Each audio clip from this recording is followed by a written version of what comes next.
জন্যও তাহরিকে খাতমে নবুয়ত কাজ করে যাচ্ছে, আলহামদুলিল্লাহ বলেন। আরেকটা দল বেরিয়েছে টিকটিকি মার্কা, টাঙ্গাইল থেকে, এটার নাম হিজবুত তৌহিদ। এটার নাম শুনছেন তো? এদের আকীদা কত জঘন্য জানেন? এরা বলে এই দলটা নাকি আল্লাহ তাআলা নিজে তৈরি করছেন। তারপর তাদের বিশ্বাস দজ্জাল কোনো ব্যক্তি নয়, আমেরিকায় দজ্জাল। অথচ আমরা জানি দজ্জাল একটা ব্যক্তি, ইহুদির সন্তান, চোখ একটা কানা, কপালে লেখা কাফ ফা রা, কাফের। আর সে বলতেছে দজ্জাল কোনো ব্যক্তি না, মূল উদ্দেশ্য ঈসা নবী যে আকাশ থেকে নামবে উম্মত হিসেবে, ওইটা অস্বীকার করা, ঠিক কিনা? তারপর বলছে তারা যে মহিলারা যে পর্দা করে, এই পর্দা ইসলামে নাই, এটা মৌলবাদীরা তৈরি করছে। অথচ পর্দার ব্যাপারে সূরা নিসাতে আল্লাহ আয়াত নাজিল করছেন। তাদের কথা, যুবক যুবতী যদি সম্মত হয় তাহলে ফ্রি মিক্সিং, লিভ টুগেদার চলতে পারে। বুঝেন নাই? যেটা বলে মিয়া বিবি রাজি ক্যা করেগা কাজী। তাদের কাছে পর্দার কোনো গুরুত্ব নাই। আর এই মুখ ঢাকাকে তারা বলে ইসলাম বিরোধী কাজ। বড় আফসোস, কোন এক বিতর্কিত পরিত্যাজ্য ক্লিনিক্যাল ডেথ মরা বক্তাও এই কথা বলতেছে যে মুখ ঢাকার কোনো দরকার নাই। তো এই বক্তার কানেক্টিভিটি কোথায় তা তো বোঝা গেল, ঠিক কিনা বলেন? তারা বলে যে বিয়ে শাদী না করেও যুবক যুবতী সম্মত হয়ে সবকিছু করতে পারে। বোরখা, নেকা, পর্দা, মুখ ঢাকা এগুলো ইসলামে নাই, এগুলো মৌলবাদীদের আবিষ্কার। এগুলো কি মৌলবাদীদের আবিষ্কার না আল্লাহর বিধান? তারপর তারা বলে নামাজ হলো শরীর চর্চা, অজু থাকলেও পারে না থাকলেও পারে। তারা বলে ইসলাম বলা যাবে না, বলতে হবে ইসলাম। ইমাম বলা যাবে না, বলতে হবে এমাম। নামাজ বলা যাবে না, বলতে হবে নমাজ। এই টিকটিকি মার্কা দল যদি পান এলাকায় দুলাভাইকে যেভাবে আদর করেন, সিন্দি নামাজ খাওয়াইয়া পুলিশের হাতে তুলে দিবেন। পারবেন না ইনশাল্লাহ? সকল শিরক কুফরের বিপক্ষে আমরা ঐক্যবদ্ধ হয়ে থাকব। এই সিলেটের জমিন হযরত শাহজালাল রহমতুল্লাহর পদধন্য জমিন, জনপুরি মাশায়েখদের পদধন্য জমিন, বদরপুরি পীর সাহেবের পদধন্য জমিন। বিশেষ করে ফুলতলির মরহুম পীর সাহেব 50টি বছর এই সিলেটে ঘুরে ঘুরে আহলুস সুন্নাহ জামাতের ঝান্ডাকে উড্ডীন করেছেন। সেই মাটিকে রক্ষা করার জন্য প্রতিটি মুসলমানকে অতন্দ্র প্রহরীর মতো দাঁড়িয়ে যেতে হবে। রাজি আছেন? আজ সিলেটে লামাযহাবিও মারাত্মকভাবে বিষদাঁত বসিয়েছে, সেই বিষদাঁতকে আমরা ভেঙে দেব ইনশাআল্লাহ। শুধু প্রয়োজন আহলে হক আহলে সুন্নতের ঐক্যবদ্ধ হওয়া, ঠিক কিনা বলেন? রাজি আছেন তো ইনশাআল্লাহ? আল্লাহ পাক কবুল করুক, আল্লাহ পাক মঞ্জুর করুক, বলুন আল্লাহুম্মা আমিন। এবার কিছু প্রশ্ন এসছে, আমি উত্তর দিচ্ছি, তারপর দোয়া হয়ে যাবে। ধৈর্য কুলাবে তো? আপনারা 11 বার ইস্তেগফার পড়েন। এই লোকটা যাচ্ছে কোথায়? তার দরকার কি? 1 2 3 মানে বিড়ি। চেপে টেপে বসে থাকো, দোয়া করে যাবা। তবে যদি রেড সিগন্যাল হয় তো চলে যাও, মাঠ নষ্ট করার সুযোগ নেই, উজু করে চলে আসবা। আমার বন্ধুরা 11 বার ইস্তেগফার পড়েন, একবার সূরা ফাতিহা পড়েন।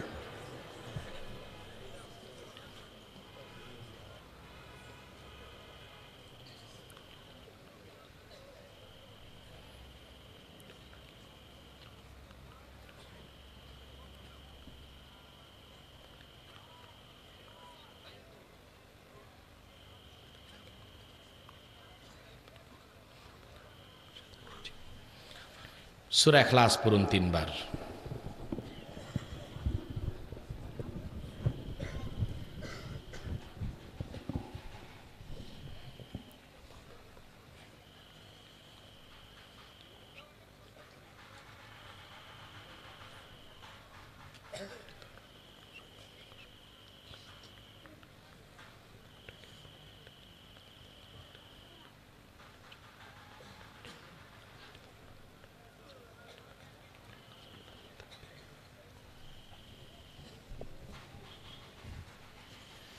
এক ভাই প্রশ্ন করেছেন,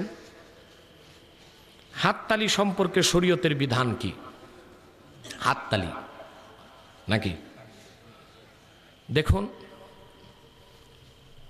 শুধু মহিলারা যদি নামাজে দাঁড়ায়, মহিলারা বুঝলেন? তখন তাদের ক্ষেত্রে হুকুম হচ্ছে, যদি কেউ সামনে দিয়ে যেতে চায়, বুঝলেন, তাহলে হাতের মধ্যে হাত বাড়ি দিবে। কি করবে? বাড়ি দিবে। এটা ভিন্ন জিনিস। কিন্তু বিভিন্ন অনুষ্ঠানে খেলাধুলা, গান বাদ্যে বা নেতাদের বক্তব্যের পরে যে করতালি, এটা তরফ পয়দা হয়। কি পয়দা হয়? কম্পন। এর জন্য এটা মাকরুহে তাহরিমা। এটা কি?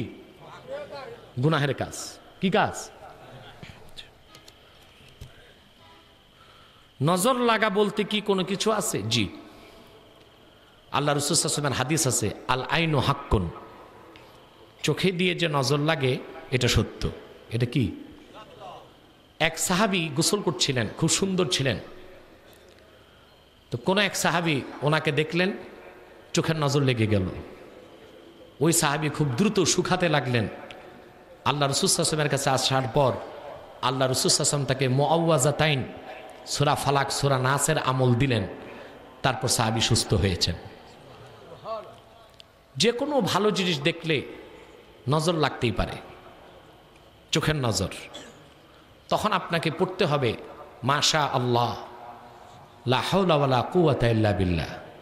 যদি কেউ খুব প্রশংসা করে আপনার ভালো ফলের, ভালো কাজের, ভালো কথার, ভালো কর্মের, বুঝলেন, তখন আপনি নিজেও পড়বেন, যে প্রশংসা করলো তাকেও বলবেন ভাই আপনি একবার পড়েন। কথা বুঝতে পারছেন?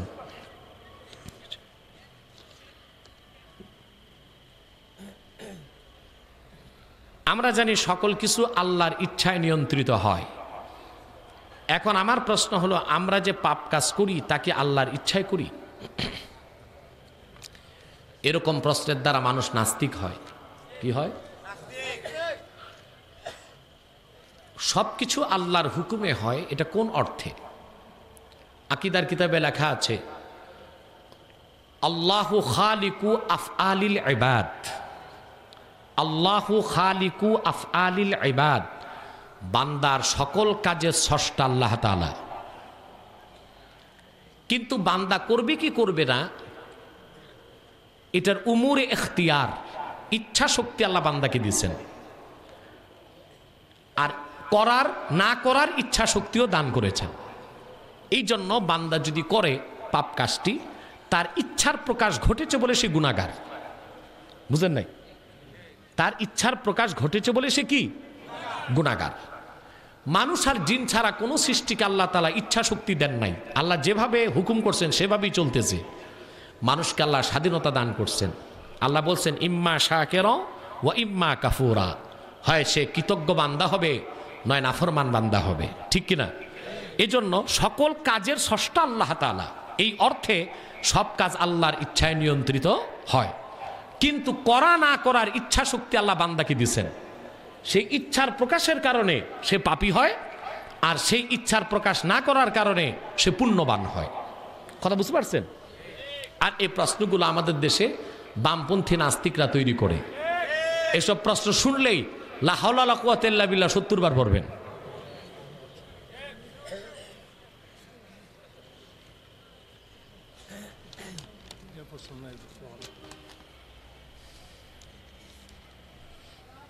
রমজান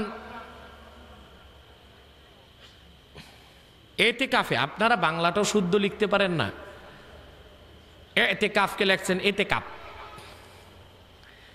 এতেকাফে মসজিদের ইমাম ঢোকার পর যদি কোনো ফোন দিয়ে জরুরি কোনো কথা বলে তার এতেকাফ হবে? কথাটি যদি দুনিয়াবি হয় তাহলে এতেকাফের মধ্যে ত্রুটি দেখা দিবে, সওয়াব কমে যাবে। আর যদি মাসলা মাসাইল সংক্রান্ত হয় তাহলে কোনো সমস্যা নাই। কোন এক আলেম বলেছেন জাকাত ইসলামের 6টি জায়গায় দিতে হয়, শুধু মাদ্রাসায় দিলে হবে না। জাকাতের 8টি খাত আল্লাহ তাআলা উল্লেখ করেছেন। এর মধ্যে একটি খাত হচ্ছে গরিব মিসকিন এতিম। ঠিক কিনা? যেহেতু মাদ্রাসায় গরিব মিসকিন এতিমরা থাকে, সেজন্য সেখানে দিলেও পুরা জাকাতের হক আদায় হয়ে যাবে। কথা বুঝতে পারছেন? তবে আপনাকে মাদ্রাসায় দিতে হবে এমন কোনো কথা নাই। আপনি একটা অংশ মাদ্রাসার লিল্লা বোর্ডিকে দিবেন, আপনার নিকট আত্মীয় কেউ গরিব থাকলে তাকেও দিবেন। ঠিক কিনা? তারপর কোনো মুসাফিরকে দিতে পারেন, ঋণগ্রস্ত মানুষ তাকে দিতে পারেন, সমস্যা নাই। কিন্তু এত চুলখানি মাদ্রাসার সাথে কেন? আমার দৃষ্টিতে বাংলাদেশে জাকাতের টাকাগুলো লিল্লা বোর্ডিংয়ে দেওয়াই উচিত, ঠিক কিনা? বাংলাদেশে এতিম পালনের কোনো রাষ্ট্রীয় ব্যবস্থা আছে? ফুলতুলির পীর সাহেবের বড় ছেলে হাজার হাজার এতিম পালতেছে, ঠিক কিনা? টাকা সরকার দেয় না নিজস্ব ফান্ড? নিজস্ব ফান্ড না? ইসলামী শিক্ষা পড়াশোনা করার জন্য রাষ্ট্রীয় পৃষ্ঠপোষকতা তো নাই। অতএব গরিব ছাত্রদের থাকা খাওয়ার ব্যবস্থা করা, এতিমদের লালন পালনের জন্য জাকাত দেওয়াটি তো বেশি সওয়াব হবে, ঠিক কিনা? আকিকা না করে সরাসরি কোরবানিতে নাম দেওয়া যাবে? জি, কোরবানির পশুতে আপনি দুই একটা আকিকার নামও দিতে পারেন। তবে বাহরুর রায়েক কিতাবে এসেছে কোরবানির নাম থেকে যেন আকিকার নাম বেশি না হয়। আমাদের দেশে দেখা যায় টাকা দিয়া গরু গাবি কিনছে, কোরবানি আকিকা যা পারছে জম্মের তরে দিচ্ছে। আকিকার নাম বেশি, কোরবানির নাম বেশি হবে, আকিকার নাম 4টা যদি হয় কোরবানি, 3টা হবে আকিকা, এর বেশি হতে পারে না। কোনো ব্যক্তি মারা গেলে তার ওয়ারিসান মসজিদের ইমামের অনুমতি না নিয়ে জানাজার নামাজ পড়াতে পারবে? জি, জানাজার নামাজ পড়ানোর ক্ষেত্রে ইমামের অনুমতির কোনো প্রয়োজন নাই। শুধু জামে মসজিদে ইমামতি করতে হলে নিযুক্ত ইমামের অনুমতি লাগবে। আর জানাজার নামাজ পড়ানোর বেশি হকদার হচ্ছে মৃত ব্যক্তির ওলি, কি বুঝলেন? সেখানে ইমামের অনুমতির প্রয়োজন নাই। তবে ইমাম যদি ভালো হয়, আলেমে তাকি হয়, তাকি দিয়ে জানাজাটা পড়ানো বেশি উত্তম। কিংবা আপনি পড়ালো অন্তত আদবের খাতিরে তাকে বলবেন যে হজরত আমাকে ওসিয়ত করে গেছে আমার বাপ, কিংবা আমি একজন আলেম, আমি চাই নিজে বাবার জানাজা পড়াবো, এটা আদাব। আমি একটি মানত করলাম, আল্লাহ এই কাজ সমাধান করলে কোনো এক অলির মাজারে সিন্নি করব, এতে পাপ হবে? আল্লাহ ছাড়া গায়রুল্লাহর নামে বা কাছে মান্নত করা শিরক। কথা বুঝতে পারছেন? আল্লাহর অলিদের মাজার জিয়ারত করা যাবে, সেখানে যে মান্নত ছাড়া আপনি 10 ডেক বিরিয়ানি করে যদি খাওয়ান, ওটা সওয়াব আছে, কিন্তু মান্নত করতে যাবেন না। মান্নত করা ভিন্ন জিনিস। নুজুর, মান্নত, ওটা একমাত্র কার জন্য হবে? জোরে বলেন। এখন আপনি আল্লাহর অলির ভক্ত, আপনি মান্নত করে যাবেন না। এইভাবে গরু খাসি নিয়ে জবাই করে বিরিয়ানি রান্না করে মিলাদ ক্যাম্প করে দোয়া করে মানুষকে খাওয়াইবেন, ওটা সওয়াবের কাজ, ওতে কোনো সমস্যা? সিন্নি নামাজ করবেন, তাতে সমস্যা নেই। মাজারে মাহফিল হবে, আপনি কিছু দিবেন, সিন্নি নামাজ হবে, তাতে সমস্যা নেই, কিন্তু মান্নত করে যাওয়া যাবে না, এটা ভিন্ন জিনিস। এটা কি?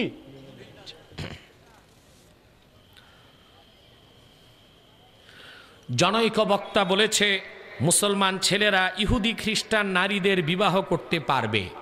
এই বক্তা হলো সেই তক্তা, ঠিক কিনা? ফেকার কিতাবে যে আসছে আহলে কিতাবকে বিয়ে করা যাবে, কাকে? এই বক্তা তো আহলে কিতাবের সংজ্ঞাই জানে না। আহলে কিতাব হলো সেই সব ইহুদি, সেই সব খ্রিস্টান যারা ইসলাম গ্রহণ করে নাই, কুফরি করছে। কি করছে? কিন্তু শিরক করে নাই। তারা কি? কথা বলে না, আহলে কিতাব। আপনি ওইসব আহলে কিতাবের মেয়েদের বিয়ে করতে পারবেন, কিন্তু সারা দুনিয়ায় খুঁজে একজন ইহুদি খ্রিস্টান পাবেন না যে এখন আহলে কিতাব আছে, প্রত্যেকে মুশরিক হয়ে গেছে। খ্রিস্টানরা যিশু খ্রিস্টের মূর্তি বানায় সাজদা করতেছে, আর ইহুদিরা হযরত উজাইরের মূর্তি বানায় সাজদা করতেছে। তারা আল্লাহ কোরআনে যে আহলে কিতাবের কথা বলছেন, সেই আহলে কিতাব পৃথিবীতে কেউ আর নাই, সবাই কাফের, সবাই মুশরিক। এই জন্য এখন তাদের মেয়েকে বিয়ে করা বা আমাদের মুসলমান মেয়ে তাদের ছেলের কাছে বিয়ে হওয়ার কোনো সুযোগ নাই। এই বক্তা তো হইল হাইব্রিড বক্তা, কিছু পড়ছে, কিছু বুঝছে, ওই যে কিছু ট্যাংরা, কিছু ফিশ, কিছু বাংলা, কিছু ইংলিশ, জগা খিচুড়ি পাকাইয়া সব শেষ, ঠিক কিনা? জাহান্নামের প্রথম ব্যক্তি কে হবে জানতে চাই। এটা কোন নবীর উম্মতের মধ্যে? এটা কোন প্রশ্ন অপরিপূর্ণ, আমি উত্তর দিব না। পরিপূর্ণ প্রশ্ন করলে উত্তর হবে। কথা বুঝতে পারছেন? আল্লাহ রসুল মুহাম্মদ সাল্লাল্লাহু আলাইহি ওয়াসাল্লামের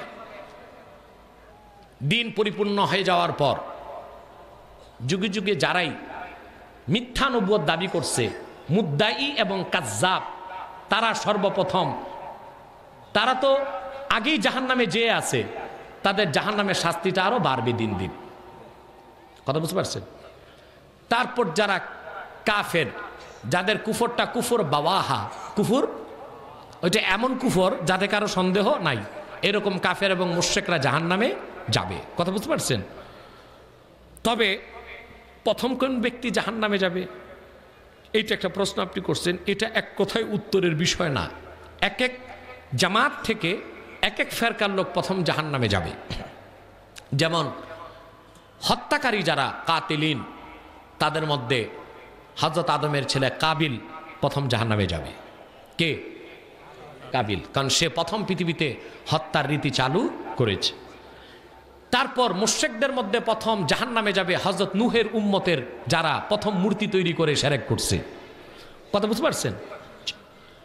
মক্কায় কুরাইশদের কাফেরদের মধ্যে প্রথম জাহান্নামে যাবে আমর ইবনে লুহাই। কি নাম? আমর ইবনে লুহাই। আল্লাহ রাসূল সাল্লাল্লাহু আলাইহি ওয়াসাল্লাম মক্কা মুকাররমায় ১৫০০ বছর আগে আগমন করেছেন। ওনার আগমনের ৩৭০ বছর আগে, কত বছর আগে? এই আমর ইবনে লুহাই সর্বপ্রথম দামেস্ক থেকে মূর্তি এনে কাবায় স্থাপন করেছে। সে প্রথম কাবায় মূর্তি পূজা চালু করছে। এর জন্য কুরাইশদের মধ্যে যারা মুশরিক, তাদের মধ্যে আবু জেহেলেরও আগে জাহান্নামে যাবে কে? আমর ইবনে লুহাই। এভাবে প্রতিটি দল থেকে প্রথম অপরাধী যারা, তারা জাহান্নামে আগে যাবে। কথা বুঝতে পারছেন? কবর জিয়ারত করে টাকা নেওয়া জায়েজ কিনা? এইরকম কাঙ্গাল তো শুনি নাই আমি যে কবর জিয়ারত করেও টাকা নেয়। যদি এইরকম কাঙ্গাল থাকে কোনো মৌলবি, তো জিয়ারতের উপর দিয়ে দিয়েন 10-5 টাকা। জানাজার পর যে টাকা, ধান, চাউল ফকির মিসকিনদের জন্য, সেখান থেকে ইমাম সাহেবগণ এক অংশ নিতে পারবেন। এটা ইমাম সাহেবদের না নেওয়াই উচিত। কারণ আমাদের দেশের ইমাম সাহেবকে মানুষ দেশি মুরগা খাওয়ায়, কবুতর খাওয়ায়, দুধের শটটা খাওয়ায়, সবরি কলাটা খাওয়ায়। তো এই দান খয়রাতের দান, চাউল, পাট এগুলো নেওয়ার দরকারটা কি? না নিলেই তো ভালো। হিজরাদের জানাজার নামাজ পড়া যাবে কিনা? আপনাদের দেশে কি হিজরা বেড়ে গেছে নাকি? এই ক্ষেত্রে ফেকার কিতাবে এসছে কোনো হিজরা নপুংসক মুখান্নাস, তার চেহারা সুরত যদি তাসাব্বুহ বির রিজাল, পুরুষের মতো বেশি দেখা যায়, পুরুষের নিয়মে তার গোসল, জানাজা, দাফন কাফন হবে যদি সে মুসলমান হয়। আর যদি হিজরার তাসাব্বু বিন নিসা, মহিলাদের মতো সাদৃশ্য বেশি থাকে, তাহলে সে যদি মুসলমান হয়, তারও মহিলাদের নিয়মে গোসল, কাফন, দাফন, জানাজা সব হবে।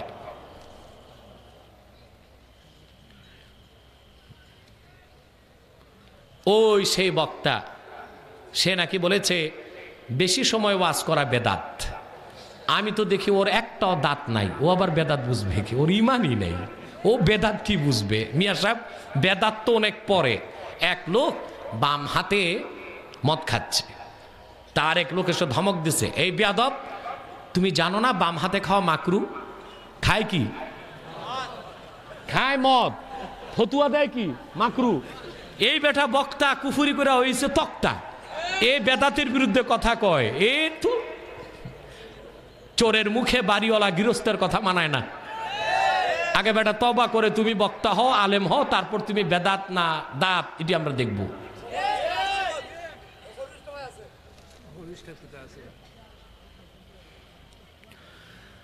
নবী করিম সাল্লাল্লাহু আলাইহি সাল্লাম নিরক্ষর ছিলেন, মাআযাল্লাহ। এই কথা বলছে এই সেই বক্তাই, ওই বক্তাই, বুঝলেন? এই আফত গজব যা হইতেছে ওই এক বক্তা দিয়েই। আল্লাহ রাসূল সাল্লাল্লাহু আলাইহি ওয়াসাল্লামকে আল্লাহ কোরআনে উম্মি বলেছেন। উম্মি অর্থ নিরক্ষর নেওয়া যাবে না, বুঝলেন? আল্লাহ রাসূল মুহাম্মদ সাল্লাল্লাহু আলাইহি ওয়াসাল্লাম হযরত আমিনার নূরময় রহম থেকে তাশরিফ নিয়ে আসার পর কোনো মানুষের কাছে একটি অক্ষরও শিখেন নাই, সরাসরি ওনাকে শিখেছেন আল্লাহ তাআলা। এই জন্য রাসূলুল্লাহকে উম্মি বলা হয়েছে। আল্লাহ রাসূল মুহাম্মদ সাল্লাল্লাহু আলাইহি ওয়াসাল্লামের মাউলিদ বা জন্মস্থান মক্কা, মক্কাকে আল্লাহ কোরআনে বলছেন উম্মুল কোরা। এই জন্য নবীজি মুহাম্মদ সাল্লাল্লাহু আলাইহি ওয়াসাল্লামকে আল্লাহ উম্মি বলেছেন, আর কুরাইশদেরকে উম্মিয়িন বলেছেন। কিন্তু উম্মি শব্দের অর্থ নিরক্ষর নেওয়া যাবে না। নিরক্ষর ইলিটারেট, মূর্খ, সমার্থক, এবং এটা এক প্রকার গালি ও মানুষের মান মর্যাদা খাটো করে। আল্লাহ রসুলের মান মর্যাদা খাটো করে এইরকম কোন শব্দ রাসূলুল্লাহর শানে ব্যবহার করা বেয়াদবি। তোমার আমার বেয়াদবি কুফর হয় না, কিন্তু রাসূলুল্লাহর শানে বেয়াদবিটাই কুফর।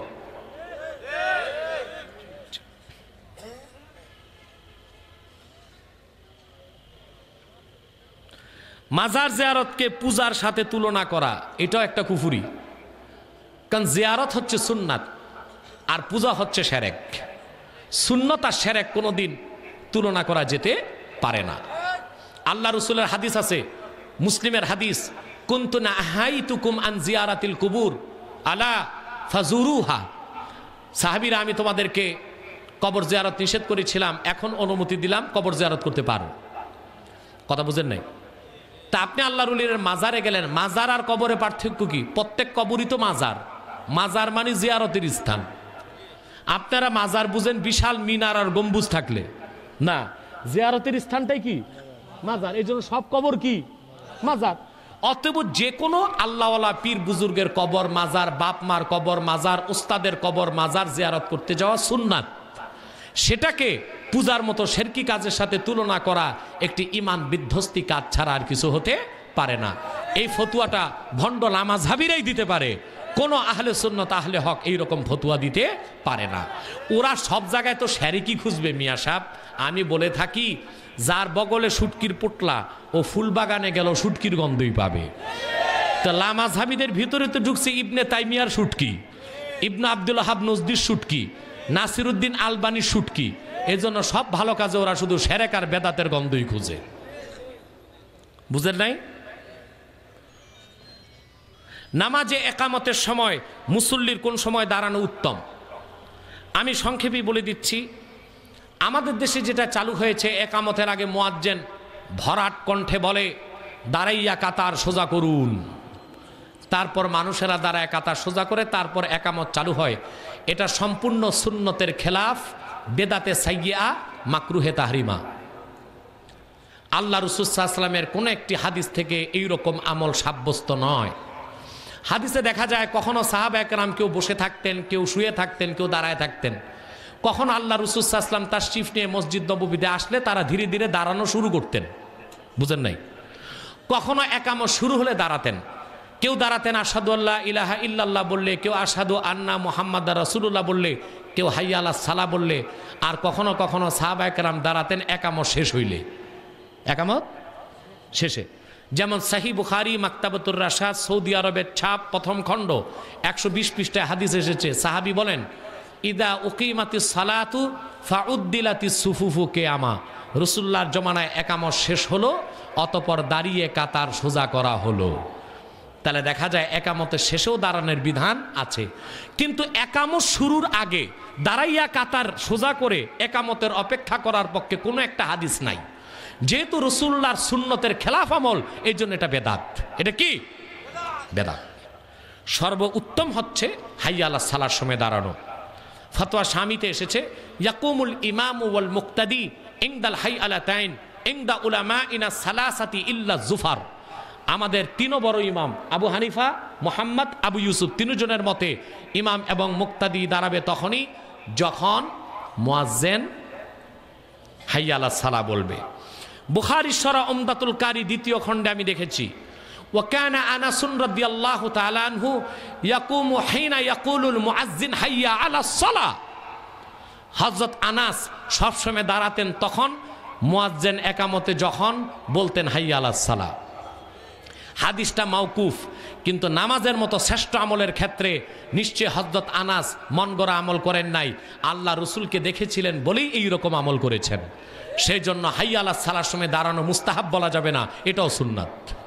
এটাও কি? সুন্নাত। আমাদের দেশে অনেকে বলে, হুজুর হাইয়া আলাস সালার সময় দাঁড়ালে সময় পাওয়া যায় না, কাতার তো সোজা হয় না, এই জন্য আমরা আগে কাতারটা সোজা করি। বেটা, খোদার উপর খোদ্দারি করবা। আল্লাহ যে নিয়ম দিছেন এটা মানতে হবে, ঠিক কি না? যদি কাতার সোজা নাই হয় তাই বলে রাসূলুল্লাহর সুন্নতকে তুমি বাদ দিয়া বেদাত চালু করবা, আগেই বলবা দাঁড়াইয়া কাতার সোজা করুন, তা হবে না। বরং সমাধান হিসেবে আল্লাহ রসুলের আরেকটা সুন্নত গ্রহণ করতে হবে, ঠিক কি না? পরিষ্কার সহিহ মুসলিমে এসেছে, রাসূলুল্লাহ সাল্লাল্লাহু আলাইহি সাল্লাম একামতের শেষে নামাজ শুরু করতেন না। সাহাবা একরামের দিকে ফিরতেন, তারপর বলতেন সাউউ সুফুফাকুম ফা ইন্না তাসওয়াতাস সুফুফে মিন তামামিস সালাহ। তোমরা কাতার সোজা করো, কাতার সোজা করা নামাজ পরিপূর্ণতার অংশ। তাহলে কাতার যদি সোজা না হয় তাই বলে সুন্নতকে বাদ দেওয়া যাবে না, বরং সমাধান হিসেবে আরেকটা সুন্নতকে গ্রহণ করতে হবে। আর সেটা কি? যতক্ষণ কাতার সোজা না হবে ততক্ষণ ইমাম নামাজ শুরু করতে পারবে না। তাহলে কাতা সোজা করো, এটা বললা সুন্নত কার উপর, মুয়াজ্জিন না ইমামের? কথা বলে না। আর কখন বলা সুন্নত, একামতের আগে না জামাতের আগে? একামতের পরে জামাতের আগে। হয়েছে? কথা বলে না। ইসলাম ধর্মের ছেলে মেয়েরা অন্য কোন ধর্মের ছেলে মেয়েদেরকে বিবাহ করতে পারবে কিনা, এটার উত্তর হয়ে গেছে বর্তমানে জায়েজ নাই, হারাম। সারা বিশ্বে মুসলমানদের উপরে নির্মম অত্যাচারের অবস্থায় কি আমরা ছোট ছোট মুস্তাহাব বিষয় নিয়ে দলাদলি না করে মুসলিম ঐক্যের ডাক দিতে পারি? আগে মুসলিম হতে হবে, তারপর ঐক্যবদ্ধ হইতে হবে। ইমান আকিদা নষ্ট করে ক্যান্সার বানায় রাখছো, ঐক্য কেমনে করবা? সব বিষয়ে ঐক্য হওয়া যাবে না, মৌলিক বিষয়ে এক হইতে হবে। সেটা কি? ইমান, ইসলাম, বাংলাদেশের স্বাধীনতা। ঠিক কিনা বলেন? সম্প্রতি সময়ে আমরা বিভিন্ন নাস্তিক ও কোরআন অবমাননাকারীর বিরুদ্ধে অনেক আন্দোলন করেছি, কিন্তু দিনের পর দিন দেওয়ানবাগী একের পর এক ইসলাম অবমাননা করে যাচ্ছে। সেক্ষেত্রে কোনো ইসলামিক দলগুলো এক হয়ে প্রতিবাদ করছি না কেন? এই তোমরা কোথায় যাচ্ছ? এখন মুনাজাত হবে, বসো।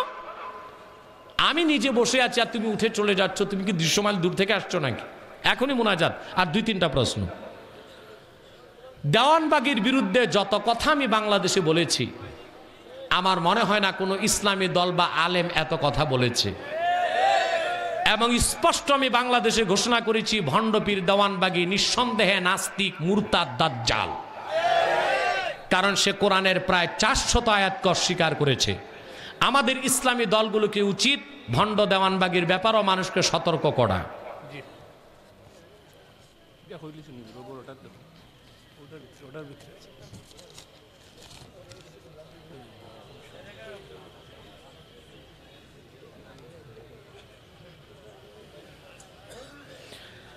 আপনার কাছে একটি জিনিস ভালো, যা কিছু যাই বলেন সরাসরি স্পষ্ট ভাষায় বলেন, এজন্য আমরা আপনার ভক্ত।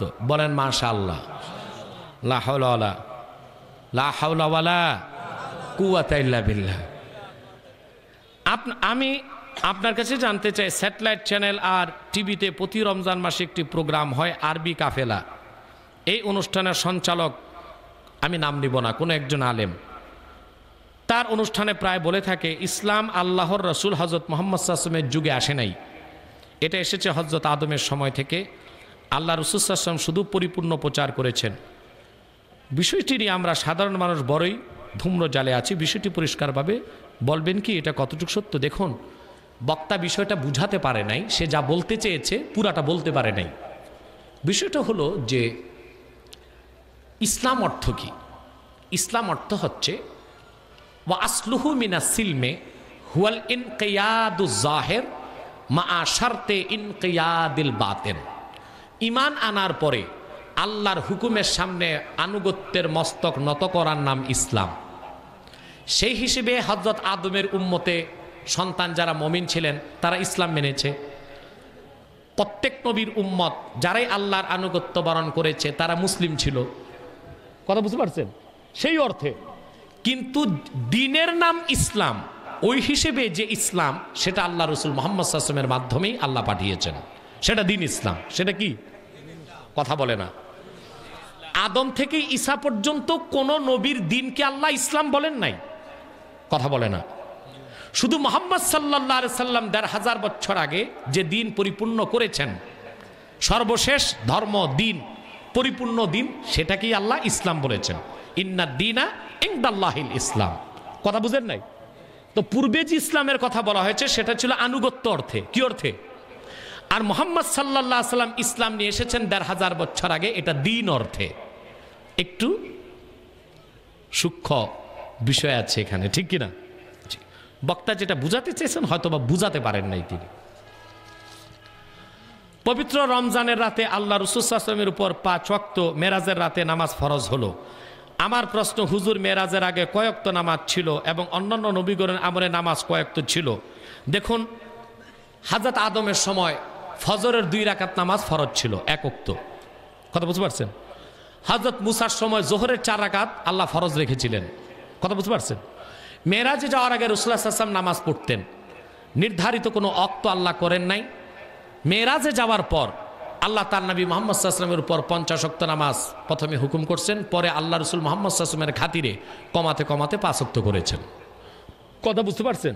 কিন্তু আল্লাহর পক্ষ থেকে এমন একজন নবী আসেন নাই যিনি নামাজ পড়েন নাই। প্রত্যেক নবী নামাজ পড়েছেন এবং তার উম্মতকে নামাজের দাওয়াত দিয়েছেন।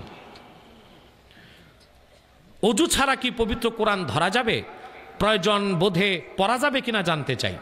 অজু ছাড়া কোরআন করিম না ধরে তেলাওয়াত করা জায়েজ, কিন্তু আদবের খেলাফ, সওয়াব কম হবে। কিন্তু বিনা অজুতে কোরআন স্পর্শ করা সম্পূর্ণ হারাম। আল্লাহ বলেছেন লা ইয়ামাসসুহু ইল্লাল মুতাহহারুন, পবিত্রতা অর্জনকারী ব্যতীত কেউ এ কোরআন স্পর্শ করবে না। এখন অজু ছাড়া কেউ যদি স্পর্শ করে আল্লাহর কোরআনের স্পষ্ট হুকুম অবমাননার কারণে সে গুনাহগার হবে। কি হবে? আমাদের দেশে মোতাজেলাদের একটা গ্রুপ বের হয়েছে ঢাকা মগবাজারে আলবারাকা হসপিটালে। এক লোক আছে ডাক্তার, সে ইরাকে 4 বছর ডাক্তারি করছে, 4 বছরে আরবি শিখে মোতাজেলাদের ট্যাবলেট খেয়ে বাংলাদেশে আসছে। সে এখন প্রচার করতেছে যে কোরআন ধরতে অজুর কোনো প্রয়োজন নাই। আমরা যে বলি লা ইয়ামাসসুহু ইল্লাল মুতাহহারুন, এটার অপব্যাখ্যা করে তারা যে লৌহে কলমে যে কোরআন আছে ওইটা অপবিত্র কেউ স্পর্শ করতে পারবে না। আচ্ছা বলেন, লৌহ কলম কি দুনিয়ায় না আকাশের উপর? আকাশের উপর না 7 আকাশের উপর। তো ওখানে অপবিত্র কেউ তো নাই, তো অপবিত্র কারো ধরার তো প্রশ্নই আসে না। আল্লাহ এই কথা বলছেন দুনিয়াতে কোনো পবিত্রতা অর্জনকারী ব্যতীত কেউ এই কোরআন স্পর্শ করবে না। কথা বুঝতে পারছেন? আল্লাহ বলছেন মুতাহহির, কি বলছেন? তাহের মুথির বলে নেই, মুতাহহির, বারবার পবিত্রতা অর্জন করে যারা, কথা বলে না, তারা ছাড়া কেউ কোরআন স্পর্শ করতে পারবে না। বারবার উজু করে যারা, তারা যাদের উজু ভাঙ্গে উজু করে, উজু ভাঙ্গে উজু করে। তাহলে বোঝা যায় উজু ছাড়া আর গোসল ফরজ হলে গোসল ছাড়া কোরআন স্পর্শ করা জায়েজ নাই। হয়ে গেছে? আসেন এবার আমরা বিদায় নিব।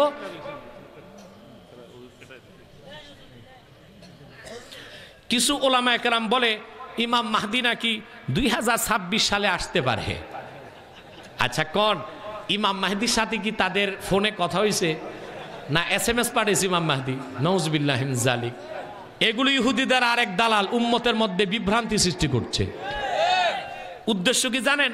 এখন থেকে বলতেছে 2026-এ মাহদি আসবে, মাহদি আসবে, মাহদি আসবে। এখন 2020, তা আপনারা 6 বছর পর যখন দেখবেন মাহদি আসে নাই, তখন বলবেন মাহদি বলতে কিছুই নাই। মূল উদ্দেশ্য এটা। মূল উদ্দেশ্য কি? ইমাম মাহদি আসবে, এতে সন্দেহ নাই। তার আত্মপ্রকাশ ঘটবে 40 বছর বয়সে। তার প্রকাশ ঘটবে মাতাফ, কাবা ঘরে তোয়াফরত অবস্থায় তার প্রকাশ ঘটবে। প্রকাশ ঘটার পর 70,000 লোক প্রথম তার কাছে বায়াত নেবে, জিহাদের বায়াত। তারপর তিনি জিহাদে বের হবেন। সেটা হবে তখন সারা দুনিয়ার মুসলমান যখন কোন ঠাসা হয়ে যাবে। এখনও সেই সময় আসে নাই। এখনও 57টি মুসলিম রাষ্ট্রে আজান হচ্ছে, নামাজ হচ্ছে, ইবাদত বন্দিগি হচ্ছে, ঠিক কিনা বলেন? আজান বন্ধ হয়ে যাবে, মসজিদ বন্ধ হয়ে যাবে, মুসলমান প্রচুর পরিমাণ গুমরাহ হতে থাকবে, বিজাতিরা মুসলমানের উপর চড়াও হবে, ইবাদত বন্দিগি বন্ধ করে দিবে, দ্বীনের প্রচার বন্ধ হয়ে যাবে। এবং প্রচুর রক্তপাত ঘটবে যখন, তখন ইমাম মাহদির আবির্ভাব ঘটবে। সেটা 26-এও হইতে পারে, ওটা 52 সালে হইতে পারে, ওটা 2070 সালে হইতে পারে, ঠিক কিনা? নির্ধারিত সময় বলার, তারিখ বলার কোনো সুযোগ নাই। যারাই কথা বলে তারাই বলে আল্লাহ রসুল গায়েব জানতেন না। তো তোমরা গায়েব জেনে ফেললা না? চিন্তা করেন, এটির ক্ষেত্রে বলবেন কি GM যাতে মাতাল তালে ঠিক। আর কি? কবে, কোথায়? কাটারাই। কাটারাই চিনেন? মৌলভীবাজারে নাকি? হ্যাঁ, কাটারাই চিনেন? ইনশাল্লাহ 12 জানুয়ারি আমি আসবো, যাওয়ার চেষ্টা করবেন। আর অনেক আলেম ওলামা থাকবে ইনশাল্লাহ। আসুন আমরা একটু দরুদ সালাম পড়ি, তারপরে মোনাজাত করি। একটা লোক দৌড়াদৌড়ি করবেন না, যাওয়ার চেষ্টা করবেন না, মহাব্বতে সাল্লাল্লাহু